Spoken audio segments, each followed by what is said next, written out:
السلام علیکم ورحمۃ اللہ وبرکاتہ۔ الحمد للہ رب العالمین والعاقبۃ للمتقین والصلاة والسلام علی رسول الکریم، اما بعد۔ ہمارا جو سلسلہ ہے یہ احادیث نبویہ میں جزیات جو ہیں ان کو لے کے ایک سبق کے طور پہ خواتین، بالخصوص جو خواتین ہیں جو گھروں میں بیٹھی ہیں، کام کاج میں مصروف عمل ہیں، ان تک بآسانی جو ہے وہ اللہ کے نبی کی جو تعلیمات ہیں جو اللہ کے نبی نے امت کو ڈلیور کی ہیں، وہ ہمیں سن کر ان کو صحیح ان کے اوپر امپلیمنٹ کرنے کا ایک موقع ہم نے ان خواتین کو میسر کیا ہے۔ اس میں بالخصوص خواتین اور بالعموم مرد حضرات بھی شامل ہیں۔ اس کی وجہ یہ ہے کیونکہ کوئی بھی قرآن کا حکم جو ہے اس کے اندر امت کے مرد اور امت کی عورتیں شامل ہیں جو احکام شرعیہ کے مکلف ہیں۔ تو یہ ایک حدیث ہے، آج حدیث نمبر جو 6 ہے، اس میں اس روایت کو جو روایت کے جو راوی ہیں وہ اللہ کے نبی کے عظیم صحابی، جن کا فقہائے صحابہ میں شمار ہوتا ہے، مطلب اللہ کے نبی کا ہر صحابی فقیہ ہے، ہر صحابی جنتی ہے۔ ہم کسی ایک صحابی کو دوسرے کے اوپر فضیلت نہیں دیتے، لیکن جن مقامات پر اللہ کے نبی نے خود فضیلت دے دی ہے ان کو بھی بیان کرنا چاہیے۔ تو اللہ کے نبی کے بڑے پیارے صحابی، عظیم صحابی حضرت ابو ہریرہ اس حدیث کے راوی ہیں۔ وہ اللہ کے نبی کی حدیث نقل کرتے ہیں اور یہ روایت صحیح البخاری میں ہے، جو قرآن کے بعد سب سے صحیح ترین کتاب ہے، جس کے بعد بارے میں محدثین کا یہ کہنا ہے۔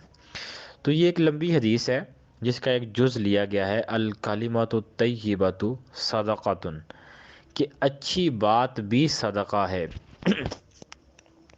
اس حدیث میں اور 5-6 باتوں کا ذکر ہوا ہے۔ اللہ کے نبی کیونکہ بہت عظیم پیغمبر اللہ کے نبی ہیں اور سید الانبیاء اور سید البشر ہیں، ان کی زبان سے نکلنے والا ہر لفظ جو ہے وہ ایک حرف آخر ثابت ہوتا ہے۔ اس کے اوپر آج ریسرچز ہو رہی ہیں، لیکن یہ چیزیں اللہ کے نبی نے 1500 سال 1400 سال پہلے ہی ہمیں بتا دی تھی۔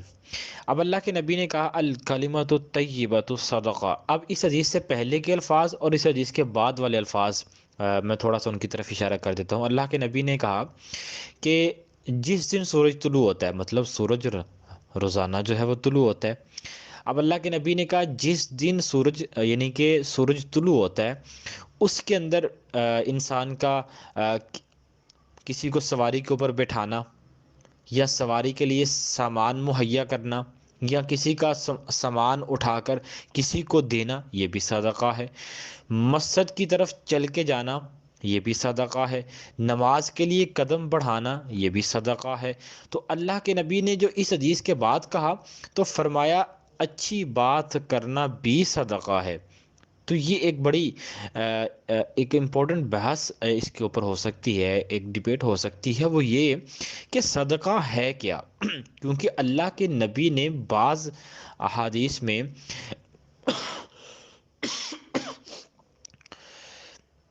اپنے مسلمان بھائی کو خوشی سے ملنے کو بھی صدقہ کہا ہے، سلام بھی صدقہ ہے۔ تو پہلے یہ صدقہ کیا ہے، اس کے ہم مفہوم کو جان لینا بہت ضروری ہے۔ دیکھیں صدقہ کی 2 اقسام ہیں۔ ایک طرح کا صدقہ وہ ہے جو فرض ہے، جو فرائض جن کو ہم فرض صدقہ کہتے ہیں، فرضی صدقہ ہے۔ اور ایک دوسری صدقے کی قسم جو نفلی صدقہ ہے۔ اب فرضی صدقہ جو ہے وہ یہ ہے کہ جیسے کہ صدقۃ الفطر ہے، جو ہم عید الفطر کی نماز ادا کرنے سے پہلے ادا کرتے ہیں، جسے ہم فطرانہ بھی کہتے ہیں، اسے صدقۃ الفطر بھی کہا جاتا ہے۔ اسی طرح کوئی نظر کا کفارہ ہے، قسم کا کفارہ ہے، جیسے کہ کسی نے اپنی بیوی کو ماں کہہ لیا ہے تو زہار کا کفارہ ہے، اور اسی طرح اگر کسی نے ایام حیض میں بیوی سے مباشرت کر لی ہے تو اس کا کفارہ ہے۔ یعنی کہ یہ جو کفارات ہیں یہ بھی ایک وہ صدقہ ہے جو فرضی صدقہ ہے۔ تو یہ فرائض میں جیسے اس میں زکوٰۃ تو بالاولیٰ شامل ہے، تو یہ وہ صدقے ہیں جو فرض ہیں، جن کی ادائیگی ضروری ہوتی ہے بعین وقت۔ اور ایک وہ صدقہ ہے جو نفلی جس میں ہمیں پابند نہیں کیا گیا، بورن نہیں کیا گیا، بلکہ یہ کہا گیا ہے کہ آپ اس کو اپنے مال میں سے حسب توفیق نکالتے رہیں، کسی کو 10 دے دیے، کسی کو 20، 50، 100، 200، 50، ہزار میں، لاکھ میں، وہ انسان کی اپنی ایک جو ہے وہ طاقت کے اوپر ڈپینڈ کرتا ہے۔ تو یہ ہوتا ہے نفلی۔ فرضی ہمیں اس کے اوپر ادائیگی لازمی ہے، جبکہ نفلی کے اوپر ادائیگی جو ہے وہ ہمیں اس کے اوپر پابند نہیں کیا گیا۔ تو یہ تھا صدقہ کی دو قسمیں۔ اب صدقہ کا جو لغوی معنی ہے اور جو اصطلاحی معنی ہے، اس کی اگر ہم لغوی اعتبار سے دیکھیں تو پھر ہر طرح کی نیکی صدقہ کہلائے گی۔ اب عبادت جو ہے وہ اللہ کے لیے ہوتی ہے، یہ تھوڑا سا ان دونوں کو ہمیں یہاں پہ سمجھنے کی ضرورت ہے۔ عبادت، نیکی، صدقہ، یہ تین لفظ جیسے ہم کہتے ہیں کہ عبادات ہے، صدقات ہے اور حسنات ہے، تین لفظ بولتے ہیں۔ اب عبادات میں کیا شامل ہے؟ ہر طرح کی عبادت شامل ہے۔ اب جو کام بھی اللہ کی رضا کے لیے کیا جائے گا وہ عبادت ہی کنسیڈر ہوگا۔ ایک بات ہم کہتے ہیں جی نیکی۔ اب نیکی کیا ہے؟ نیکی کی ڈیفینیشن اگر ہم اس سے پہلے ہمارے شاید سبق میں یہ بات گزری ہے کہ پوچھا گیا تھا کہ نیکی کیا ہے اور برائی کی، تو اللہ کے نبی نے کہا تھا کہ ما ہا کا فی صدری کا، برائی جو آپ کا سینہ جس کے اوپر آپ کو ملامت کرے، آپ کا ضمیر ملامت کرے۔ تو ایک وہ ڈیفینیشن اگر ہم سامنے رکھیں تو اس سے معلوم ہوتا ہے کہ وہ کام جو ہمارا جس کے اوپر ضمیر مطمئن ہو اور وہ ہو بھی کتاب و سنت کے مطابق، تو وہ نیکی کنسیڈر ہوگا۔ اب آتے ہیں صدقہ۔ صدقہ کی میں نے دو تقسیمات جو ہے وہ تقسیم کر دی ہیں، ایک فرضی اور ایک نفلی۔ اب ہر نیکی، ہر عبادت یہ صدقہ ہے، اس کو ہم یوں بھی کہہ سکتے ہیں ہر عبادت نیکی ہے اور ہر نیکی صدقہ ہے۔ اب جو بھی کوئی نیکی کرے گا وہ عبادت بھی کنسیڈر ہوگی، وہ صدقہ بھی کنسیڈر ہوگا۔ یہ اتنا سا مفہوم ہے تمام روایات کو جمع کرنے کے بعد۔ تو نیکی، صدقہ، راستے میں اس حدیث میں تو اللہ کے نبی نے یہاں تک کہہ دیا کہ کسی کے راستے سے تکلیف دہ چیز کو سائڈ پہ کرنا، ہٹانا جو ہے وہ بھی صدقہ ہے۔ تو کیا آج ہم ان باتوں کے اوپر عمل کر رہے ہیں؟ المیہ ہمارا یہ ہے۔ اصل میں اس حدیث کو اپلوڈ کرنے کا مطلب یہ ہے، اس حدیث کو آپ تک پہنچانے کا مطلب یہ ہے، اس کے اوپر پوری ایک ٹیم ورک جو کر رہی ہے ان کی محنت کا مقصد یہ ہے کہ ہم آج کہاں پہ کھڑے ہیں۔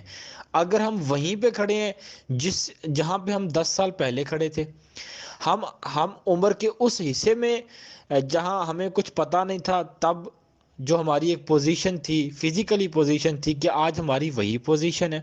تو اگر ہم نے کوئی 10 سال بعد، 5 سال بعد اپنے ایمان میں اضافہ نہیں کیا، ہمارے اعمال صالحہ میں اضافہ نہیں ہوا، ہماری وہ حسنات ہمارے نامہ اعمال میں نہیں شامل ہوئیں، تو پھر ہم کس لیے جی رہے ہیں؟ یہ ایک بڑا سوالیہ نشان ہمارے اوپر لگ جاتا ہے کہ ہمارے جینے کا مقصد کیا ہے۔ ویسے یہ تو ایک بڑی ایک لمبی بحث ہے کہ ہم کیوں جی رہے ہیں، ہمارا مقصد کیا ہے۔ اس کے اوپر تو میرے ایک پورے لیکچرز ہیں انشاءاللہ، وہ ہمارے چینل پہ بھی آ جائیں گے، لیکن یہ ایک بڑا اہم سوال ہے۔ تو پھر ہم کیا کر رہے ہیں، کس لیے ہم اس دنیا میں ہیں؟ ہمارا کیا مقصد بھول گئے ہیں یا ہمیں بھلا دیا گیا ہے؟ تو یہ ساری باتیں ہمارے اوپر سوالیہ نشان ہے۔ تو اس حدیث کو پورا پڑھیں، حدیث کا نمبر ہمیں دیا گیا ہے 2989، یہ حدیث نمبر انٹرنیشنل نمبر ہے۔ آپ کہیں بھی گوگل کریں اس کو، پوری حدیث آپ کے سامنے آ جائے گی، راوی ابو ہریرہ ہیں، تو ساری انشاءاللہ حدیثیں، تو اس کے اوپر عمل کریں کہ آج ہم لوگوں کے راستے میں رکاوٹیں ڈالتے ہیں کہ ہٹاتے ہیں، ہمیں سوچنا ہوگا۔ آج ہم مسجدوں کی قدم بڑھاتے ہیں یا ہم سینماؤں اور برائی کی جگہوں پہ اپنے قدم بڑھاتے ہیں، ہمیں یہاں بھی سوچنا ہوگا۔ کیا آج ہم مساجد بنانے میں قدم آگے بڑھاتے ہیں، یا ہم دیگر جگہوں پہ تعمیرات کرنے میں اپنا قدم بڑھاتے ہیں؟ تو یہ ساری باتوں کا ہم نے سوچنا ہوگا۔ کیا ہم کسی کو سواری مہیا کرتے ہیں، یہ لوگوں کی سواریاں چھیننے کی دعائیں اور حسد بغض کی آگ میں بڑک رہے ہوتے ہیں؟ کیا ہم ابھی کبھی سوچا ہے؟ ہمیں یہاں سوچنا ہوگا، تدبر کرنا ہوگا، تفکر کرنا ہوگا کہ نبی نے جو تعلیمات دی تھی، جو ڈلیور کیا تھا امت کو، وہ کیا آج کس نے اس کے اوپر امپلیمنٹ کرنا ہے؟ اگر میں اور آپ نہیں ہیں اس پہ اوپر عمل کر رہے، تو پھر کوئی تیسری قوم تو آ نہیں سکتی اس کے اوپر عمل کرنے کے لیے۔ تو وہ میں اور آپ ہی ہیں، ہماری اولاد ہی ہے اور ہمارے والدین ہی ہیں، جس کے اوپر ایک پورا سرکل ہے جس نے عمل کرنا ہے۔ اگر وہ نہیں کر رہے تو پھر ہمیں سوچنا ہوگا کہ ہم زندگی کس لیے بسر کر رہے ہیں۔ تو اللہ ہمیں صحیح معنوں میں کتاب و سنت سمجھ کر عمل پر آنے کی توفیق عطا فرمائے۔